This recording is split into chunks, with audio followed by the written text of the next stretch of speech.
Well, whether you're an iPhone lover or hater, here in this video, I'm going to tell you the 5 reasons I think the iPhone 13 Pro sucks. Now, certainly the iPhone 13 Pro is the best that Apple has to offer.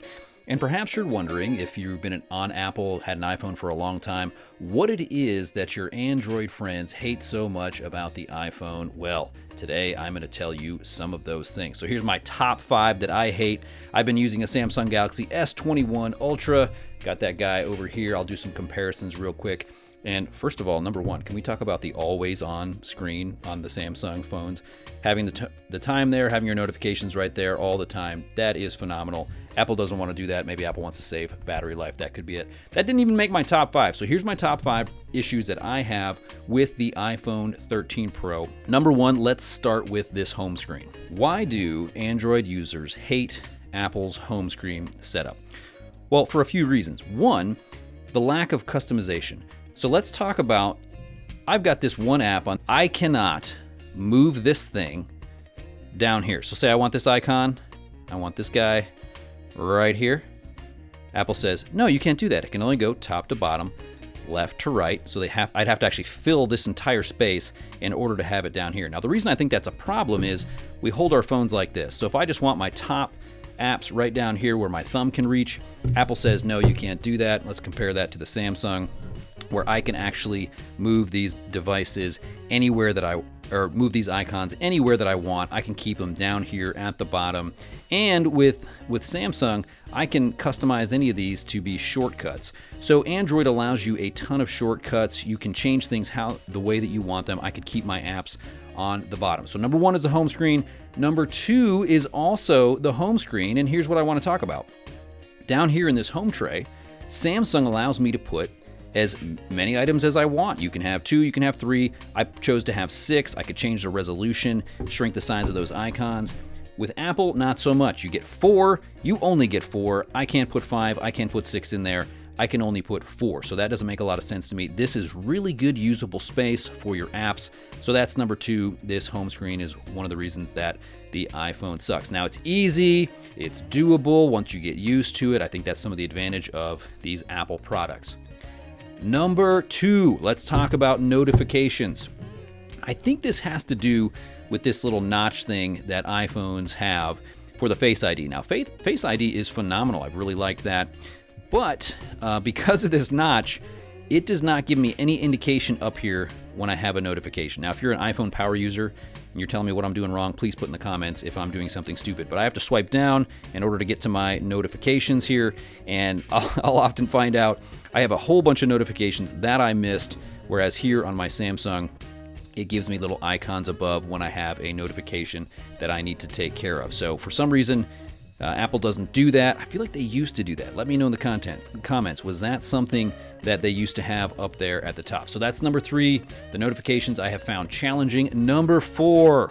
Let's talk about this keyboard, guys. Let's talk about this keyboard. It is number 4. Let's pull up default keyboard here. Okay. This is what you get with Apple, default keyboard. Now, it's worth noting you can download other keyboards now, so they gave you a little bit of an option to change. But if you're coming from Android, you're used to looking at something like this. Now, what do you see here? Don't be confused by the size of this S21 Ultra. It's a big phone. The iPhone 13 Pro Max has a similar screen size to here, but you're going to get the same keyboard. I'm also recording this on an S21, and the Samsung S21 has the same keyboard layout, even with a smaller screen. What do you notice here about this keyboard on Samsung? First, I've got this number row, so I can easily get to numbers. Then each key itself has a shortcut to get to the punctuation. So with Apple, I got to hit this button and get the numbers. It's one extra step. And I think when you come from Android over to the iPhone, you find yourself feeling as if it's one extra click to do a number of things. Now, after some research, I did find out I can hold this down, swipe over to what I want, and it will actually do it without doing 2 taps. So that's better than tap, tap. I can do this and swipe over to the number or whatever I want there. So I think that's pretty slick. But if I want to do a question mark, I just have to hold the M, boom, gives me my question mark here over on the Samsung. So I think the keyboard layout, the options that Samsung gives you are, to my mind, far better. Over here, I wish Apple would just give me one option to put the number row up here, or to make these buttons shortcuts. Now, somebody help me out. Did they used to have shortcuts on the keyboard here? I feel like they used to, or maybe that was a different keyboard that I had downloaded for the iPhone. So that's number 4. Keyboard drives me crazy. Now, let's go back to the home screen. I want to talk about widgets. So Apple finally gave us the ability to have widgets. Here's a battery widget, shows me some of the batteries. Here's a calendar widget. I can do some other widgets there. They put all these widgets here over on the side, which I think is nice. But again, it's the customization of these widgets that I find to be ridiculous. I can't resize them. So let's see if I add a widget here. Let's add a widget plus. Let's do this little clocky thing. Yeah, give me that. Add that. Okay. Again, it can only go there. I can't resize it. It just is what it is. That's all I get.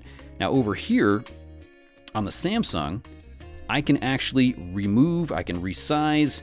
If I want this to be a little bit bigger, if I want to move it somewhere else, you can resize these things. There's so much more customization here on the Samsung. I think that's very nice. So there you have it. There's my top 5 things that I think the iPhone 13 Pro sucks.